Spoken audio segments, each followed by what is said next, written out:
Persian music is quite sad, and it's sad because the culture is sad, and the culture is sad because its history is sad. We don't create people like Snoop Dogg and Rihanna and those people because socially, politically, the country is always like in chaos.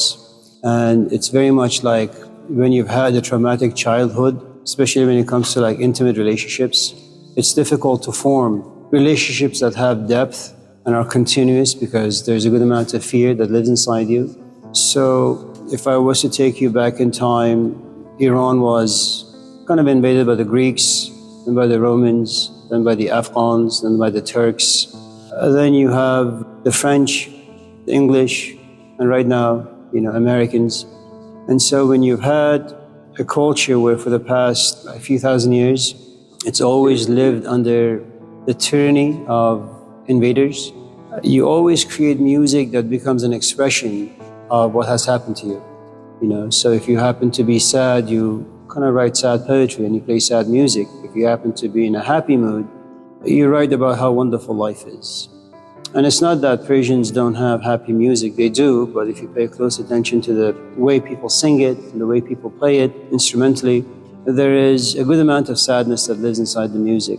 And so I suppose the moment you're just born in Iran, there is a hint of sadness that just lives inside you. You can't get it out. And it just gets more and more enforced or reinforced because that's what you see every day on the streets. So we had maybe 5 or 10 pop singers.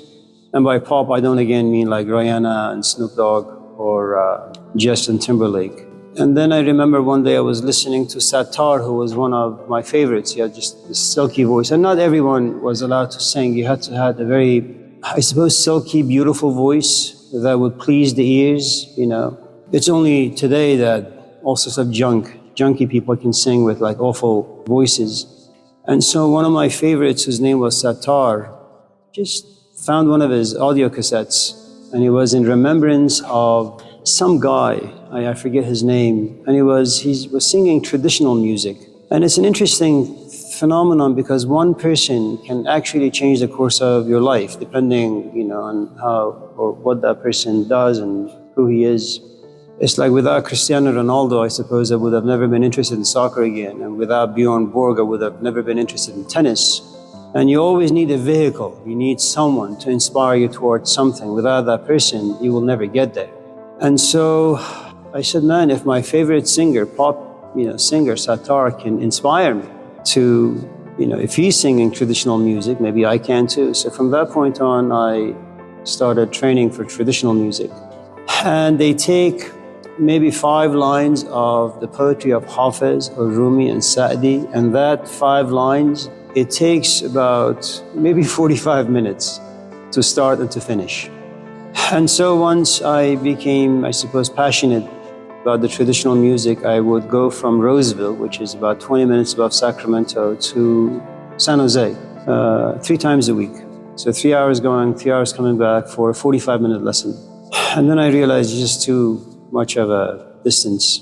And our singers used to be called qawwal. You don't know how to read, you don't know how to write. And so very much if you look at the Renaissance period, if you look at the medieval period, what you realize is that you have stained glasses on churches, or in churches you have beautiful church doors, and all of them have the story of Jesus Christ, the fall, temptation, and your way back to salvation. And these were symbols, the moment you walk into a church, to remind you of who you are, and what you need to do to perhaps, attain eternal life, so to speak. And so the singers had only one responsibility towards their society, either talk about social issues or spiritual issues. And that's one of the things about, I suppose, this happened many hundreds of years ago, that certain schools of thought only entertained theories. You have like Eckhart Tolle and Jordan Peterson just coming on TV and telling you what happiness is, for example. Then you have somewhere in, say, Persia or Iran, where theory becomes applicable. In other words, you bring the theory from up here, down here, and then you try to play with it to see how it works. It's like you have all these ideas about love, and then you fall in love. And then you realize it's nothing what you read in books, and it's nothing that you imagine. It's really, really, really tough, you're filled with angst. And so their task was to some extent, remind people that despite all the awful things that they see down here, there is something that lives inside them that can't be touched by space and time, by corruption of politics, by not finding bread or meat or milk, that despite all the difficulties down here, there is something about you that you can find some, I suppose, permanence, stability, wisdom, but the journey is tough. And so most of the lyrics that you will have in traditional music has to do with longing and what a scumbag you are. It doesn't really move your body at all. It's kind of the moment you listen to traditional music, you just sit, just sit. I have seen some videos of, first of all, there is dance. Every culture creates its own set of movements, okay? So you have in the Arab world, for example, the belly dancing. Now, one of the things about belly dancing is if you have no experience of the culture, if you have no knowledge of the culture, you just think that there's these naked women, a bra and some thong, and they're just dancing around to please the men. But the truth is, belly dancing goes through 3 different stages. And for the woman who performs this particular dance, it's very much as painful as going through child labor, you know, because there's trying to inspire certain things in their audience, from the physical to emotional and then the spiritual. And the woman has to be really, really, really, really good. One of the things that I think it's interesting or maybe noteworthy is that we have a tendency of watering down everything. And it's something that just happens in time. One of the stories that comes from the Persian world is, as you know, when we go to someone's house, we always take a gift. Some people bring tea, some people bring another kind of liquid or juice for others to drink, some people bring food. And upon leaving, they say a thank you. So this particular fellow takes as a housewarming gift a duck to the host's house. Says, here's my duck, thank you for inviting me. And what we do usually with the gifts that is offered to us, let's just say in this case, we take the duck into the kitchen, we chop off the head, we clean it up, oven it, and we'll make duck soup. And so we give it to the person who brought the duck and we all sit and eat together. And so the following day, someone knocks on the door and says to the host, me, and says, I am the friend of the friend who brought you the duck. And because you're hospitable people, that's some of the things that poverty does to you. You share whatever you have with others. And so you invite this man in, even though you don't really know him, and you say, here's what's left over of the soup. And so he eats some soup, thanks you, and then leaves. Another day passes by, and some guy comes in and says, I'm the friend of the friend of the friend who brought you the duck. All these strangers knocking on your door. Please come in. You place before him a bowl of soup, and he thanks you and leaves. 2-3 weeks pass by. Every day a stranger comes in, And so on the 21st day, some guy knocks at the door, you open. Who are you? I'm the friend of the friend of the friend of the friend of the friend who brought you the duck. Oh, please come in. And so placed before him a bowl of soup, he takes a spoonful, and then he looks at you and says, this is only warm water. And I say to him, well, this is the soup of the soup of the soup of the soup of the soup. So if you look at our history, for example, as human beings, what you realize is that we were thrown down here. I don't know how we came down here, if it's God, if it's, as Darwin would say, biology, but somehow we landed down here. And we're in a very strange position in life where nothing satisfies us, nothing pleases us. We're always discontent, we're always betrayed, and we're always seeking security and safety and protection from some force out there. And we realize nothing is ever enough. And so we try to find meaning in a world that is constantly trying to remove meaning from your life. You fall in love, a couple months later you look at the person, you say, what happened to my love for him or her? I'm not in love. You seek a job, you have it, the money is good, and you say, I don't find satisfaction in this. So it doesn't really matter what you touch. Ultimately, as Dante would say, everything that human beings touch turns into dust. And so one of the ways that we used to, at least, express our frustration with life, our longing for something that is not touched by time, by life, that remains uncorrupt, we created the world of art, poetry. Khalil Gibran becomes immortal. He tells us that every time there is sorrow inside you, look at it very, very closely, and in it you can find happiness. We find people like Edward Munch and his painting of the Scream, where when you look around you, there are people who don't look very happy in this room. They kind of look lost and confused, but most importantly, they just look completely alone. And Munch, what can he do? Nothing. All he can do to alleviate some of our difficulties in life is lock himself in a room and paint the Scream. That every time your hand goes up and you ask a very, very serious question, the question itself isn't serious. It's like, if I invite you to my house and you come to my house, it is true I see you, it is true that you smile, it is true that you feel comfortable, but my question would be, it's a Saturday night, it's a Friday night. Why would, of all the places you choose to come to my house? I'm not a casual guy, I don't take things casually, I don't like cheap conversations. Why is it that you come to my house? Well, you come to my house because there is something about you that's missing. You may not know what it is. You may not even know what it is that you're longing after, yearning after, but the truth is you choose my house over every other person's house. And you have lots of friends. I have seen your phone, I have seen your contact list. They are enormous. And yet you come to my house, right? And so your presence, despite all the fun you may be having, it's an expression of someone in whom there is a good amount of longing, and that longing creates a good sense of loneliness. I am desperate for something and I don't know what it is, and I think and I feel that maybe I can find it here in this house, in this room, in you. And so what you have in the case of Edward Munch is the streets are crowded, filled with people, and yet here you are standing on a bridge and you're screaming. People hear you, but they just don't care. They're laughing, they're minding their own business. They have no compassion inside them. And even if they do, compassion, its application is very, very difficult. It means that you have to look at your companion and say, listen, let's go help those people. Let's invite that person to our house. Let's give them some food. Let's give them a bed to stay. Let's give them a shower. But you realize the sacrifices are a bit too much. And so dancing used to be the same thing, in the sense that how the hell do you escape your body? And I'm not talking about ridiculous ceremonies that take place in Burning Man, for example, where you have all these losers living like ridiculous lives. And there is nothing wrong with it, because all of us have no choice but to live ridiculous lives. At a certain point, you say, oh, Burning Man is coming up, and it inspires you, because for about a week or two or 3 or 4, you say, you know what, like Jesus Christ, I'm going to leave life. I'm going to leave my job, I'm going to leave my companion, I'm going to leave all the ways that life abuses me. And I'm going to go into the desert, where there are no concrete buildings, there are no Safeways, there are no Costco's. People don't feel inhibited. They can dance around naked, they can say stupid things, they can go to sweat lodges, they can have sex with 1,001 different people, and they can feel this freedom.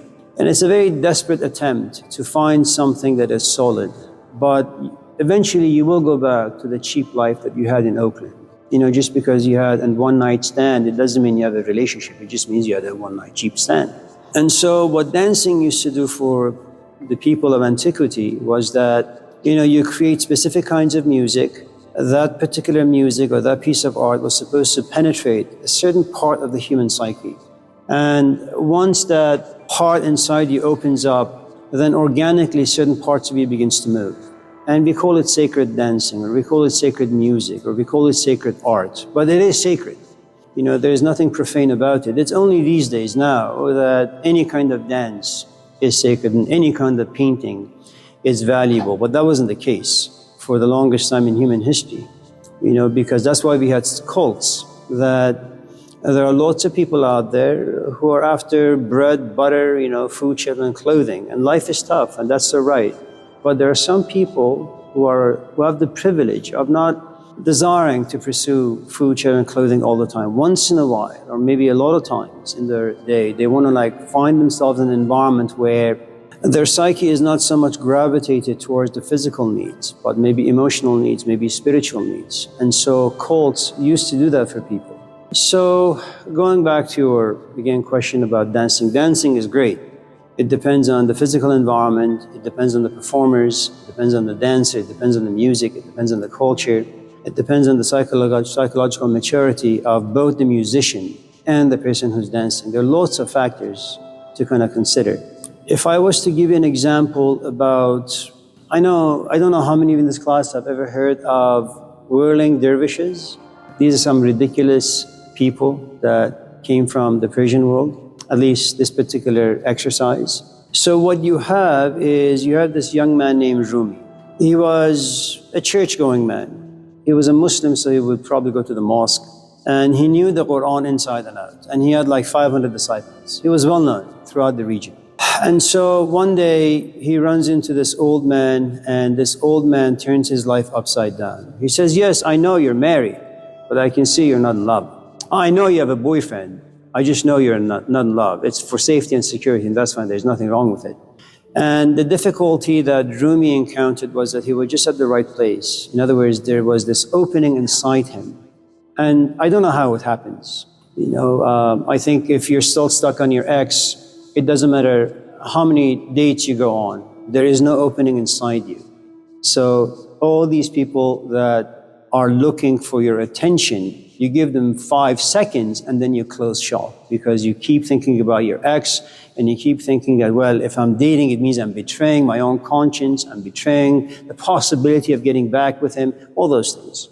So magic happens to him. This old man inspires him, and he says, screw all the things I've been following or pursuing for the past 20 years, 30 years, 40 years. I'm just going to figure out who this man is and why all of a sudden this has happened to me.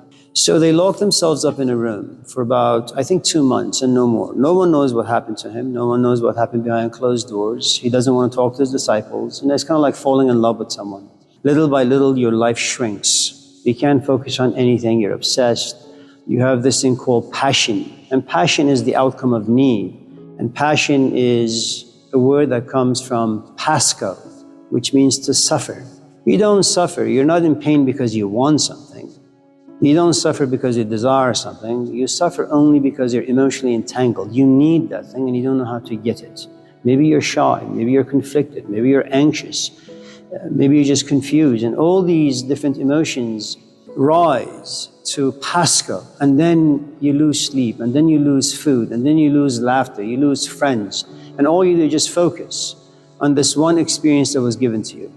Now, a lot of us retreat because it is painful, because the future is unknown and we are creatures after power, because power allows us to kind of create a solid future for ourselves. I go to Laney because I'll graduate in 2 years, and then I'll go to Stanford. I'll graduate in 2 years after that. Then I'll go to Brown. I'll graduate with a master's, and I'll go to Stanford again. I'll get my PhD, and then I'll have a job. Then I'll buy a wife, then I'll buy a house, and all that stuff. But all of a sudden you run into a Don Juan or a Socrates or a Jesus Christ, and they say, you can go to school, but you won't be educated. You can be married, but you won't be in a relationship. And so all of a sudden, all these confusions come about. So there comes a point, of course, this old man looks at Rumi and says, you know what? I don't want to be around you anymore. He leaves. And Rumi, you would think that being spiritual, being emotionally and intellectually mature, that he would know what to do with his autonomy and independence. That's not the case. He falls into depression. He's really, really depressed. He can't even write anymore. He can't think anymore. He can't talk to his friends anymore. Nothing. He lives in isolation. And he says, I'm just looking for someone to inspire me. And you would ask, how is it possible for a religious man not to stand to pray? God can inspire him. The Quran can inspire him. Religious conversation can inspire him. But that's not the case. He needs a human being. And he needs a special human being who has a special quality to him. And he can only find 3 of them after the death of his teacher. And then one day, in a very depressed mood, he walks into the bazaar, into this like agora, the marketplace. And there are all these blacksmiths, and they're thinning out gold. That's how it used to be way back then. And they're just hammering the gold so they can thin it. And as he hears the hammering of the gold, it just sounds very rhythmic, very harmonious. And all of a sudden he starts dancing. And the head blacksmith looks at all of his students and all the shop owners and says, don't stop hammering away. Even if your gold turns into dust, do not stop hammering. As long as Rumi is dancing, just hammer away. And from that point on, the Whirlish Dervishes came about. Right now, it's just a marketplace. It's something that Oh, that's one of the nice things, again, watering things down, and especially in the bosom of capitalism, where everything becomes commodified and everything gets a price tag. And that particular practice has been kept alive to this particular day. And people travel all the way from America, from Europe, from various places around the world to go to Turkey to celebrate the birth or the death of Rumi. And they go in Turkey, where Rumi is buried, or at least the tomb is there. Underneath, in the basement, there is this huge hall. It's like a football field where the audience sits, and then you have the teacher and fellow students, and then you have special groups of people all of a sudden coming. There is some guy with a tambour, another guy with a reed flute or ney, and then begin to play. And then these people come and dance. It doesn't mean anything. I mean, it's nice to watch, but that's really all that it is. But that is what we call sacred dancing. And it was really born because of Rumi, and Rumi was a religious man. Right now, again, as I said, it's just something fun to watch. Or you can't participate. You're not allowed to. And even if you were to participate, it doesn't really mean anything. I mean, look, you have to look at all the things you do in life within the context of relationships. I am addicted to tea, and there is a reason. When I was a kid, that's all we had, black tea. It's not like today you can go to a tea shop and they ask you, so can I help you? Can I have some tea? Well, what kind of tea? What do you mean, what kind? I mean, that was my experience in Oakland, I went out with someone and we go to a tea store, and the person asked, well, what can I do for you? A tea, please? What kind? What do you mean? Well, we have pomegranate tea and shit tea and pea tea. He said, I just want black tea. There's 1,000 teas out there. And so my taste buds have the experience of Persian Darjeeling black tea. And that particular experience gets repeated over and over and over again. And now I have a relationship. Now, as we've talked about in this class many, many times, you can have a one-night stand. You could have a 2-week relationship. You could have a 3-week relationship. Or you could have a lifelong relationship. If you want to have a lifelong relationship, it means that if you go to a tea shop and they offer you 50,000 different types of tea, you just say, listen, I just want black tea. Just shut up, give me my black tea, and that's it. And you say that because you've had 20 years of a relationship. It is true that you can go to Turkey and you can find various places, or Oakland.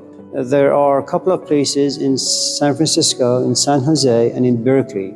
I don't know if there is any in Oakland, where these are folks who kind of say, our lineage goes back to this particular teacher or that particular teacher, and we do these kind of exercises, right? And you can go to them and stay there for 2 weeks or 3 weeks or 4 weeks, but you won't really get much from any of that stuff because it's not really a relationship. A relationship is filled with, you have boyfriends, there are disagreements, there are conflicts, there are moments you want to walk out. There are moments, in fact, you do walk out because you come to realize they're just no good for you. There are moments you walk out because you realize you're no good for that. And like any other relationship, it's just filled with ups and downs. I think your body is the easiest way. I can't find Aphrodite. I don't know where Venus is. I can't find the muses. I don't know where they live. I can't go to the Pantheon and look for the feminine force. But to embody all the narratives that exist within the world of mythology, I don't know if they're true or not, is that I find myself attracted to a woman, and once I find myself passionate, impassioned for her, then I realize that I am embodied. My eyes keep looking at the door, and my ears keep looking at the door, or hearing, or wanting to hear, or my touch only desires to touch that particular person. And that's how it is. Dancing is very much the same way. You embody things. I think you and I are speaking the same language. Perhaps the only difference is one happens to be not lasting for too long, impermanence, and then you drop back to the confusion of life, whereas the other one takes a good amount of discipline, stamina, sacrifice, suffering, and then you can dance at will, anytime. It doesn't have to be a mood that comes to you accidentally. And then when the dancing goes away, you dance differently, not so much with your body. Maybe you dance with your emotions very quietly. Sometimes you dance with your intellect very quietly. Sometimes you write. And you realize once you understand something really, really well, dancing is not just limited to the movement of your physical body. Because you're not just a physical body, there are other parts to you. Dancing is just one expression of something about you expressing itself. And you can see it, you can feel it, you can taste it. But there are other ways. There is nothing wrong with falling in love. It's great. But I think once you understand how it works, how it comes about, how it can be protected, and how it can sustain you, not just in regards to say me and you, but you and everyone who comes your way. I'm not talking about like this cheesy love that you find on YouTube people talking about. I mean, it's really like anything else. It's like a piece of art. And to become proficient in any art, it just requires hard work.